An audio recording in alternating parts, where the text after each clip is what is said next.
अंतिम जिज्ञासा के लिए तैयार रहेंगे नित्य जैन। सभी महाराज जियों को नमोस्तु। चुल्लक जी को इच्छा में। महाराज जी, जीव की दो अवस्थाएं बताई, आहारक और अनाहारक। तो आहारक तो समझ में आता है, 3 शरीर 6 पर्याप्ति रूप उद्गल परिणाम वर्गणाओं को ग्रहण करना आहार पर्याप्ति है। और अनाहारक में भी बताया, अनाहारक भी समझ में आता है, लेकिन पहला गुण स्थान, दूसरा गुण स्थान, चौथा और 13वां गुण स्थान अनाहारक का है। तो ये समझ में नहीं आता, जिज्ञासा का समाधान कीजिए। देखिए, जो 13वां गुण स्थान है वो भगवान के ध्यान की परिणति का है।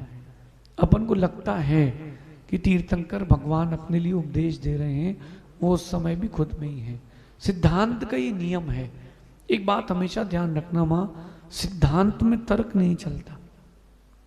सिद्धांत में तर्क इसलिए नहीं चलता क्योंकि वो सिद्धांत है। तीर्थंकर 24 क्यों होते हैं?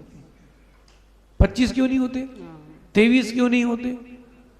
अब आप बोलोगे वो तो ऐसा ही है।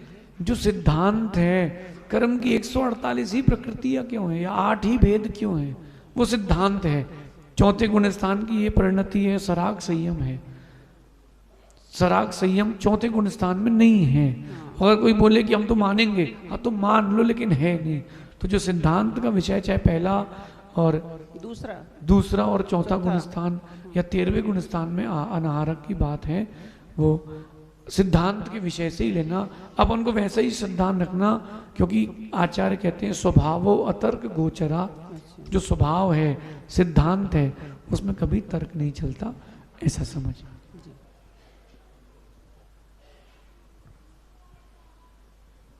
नमोस्तु महाराज जी, मेरा प्रश्न ये, मेरी जिज्ञासा ये है कि सिद्ध क्षेत्र और अतिशय क्षेत्र में क्या अंतर है? बहुत अच्छा बेटा, सुनो। जिस स्थान से, जिस क्षेत्र से कोई मुनिराज केवली हुए हों, सिद्ध हुए हों, जहां पर उन्होंने, केवली मुनिराज ने सिद्ध अवस्था प्राप्त की, वो सिद्ध क्षेत्र है। और जहां पर कोई बहिरंग रूप से अतिशय प्रकट हुए हों, मूर्तिगत हों, साधुगत हों, या और भी किसी प्रकार के देवकृत अतिशय हुए हों, वो अतिशय क्षेत्र कहलाता है। जैसे कुंडलपुर जी, ये अपना सिद्ध क्षेत्र है, उसको आप अतिशय क्षेत्र और जोड़ सकते हो। क्योंकि बड़ी कथा प्रसिद्ध है कि जब एक विधर्मी भगवान की, बड़े बाबा की मूर्ति को खंडित करने आया, तब दूध की धारा बह गई और वो भाग गया। बहुत सारी और भी कथाएं प्रचलित हैं। तो वो सिद्ध क्षेत्र भी है, अतिशय क्षेत्र भी है। और इसके अलावा भी जहाँ जहाँ से तीर्थंकर या सामान्य केवली मुनिराज मोक्ष गए हैं, वो सिद्ध क्षेत्र के अंतर्गत आता है। बाकी अतिशय क्षेत्र हैं।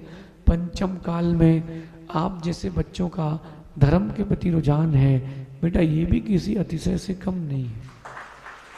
पंचम काल में आपको दिगंबर मुनिराज देखने मिल रहे हैं, ये भी किसी अतिशय से कम नहीं है।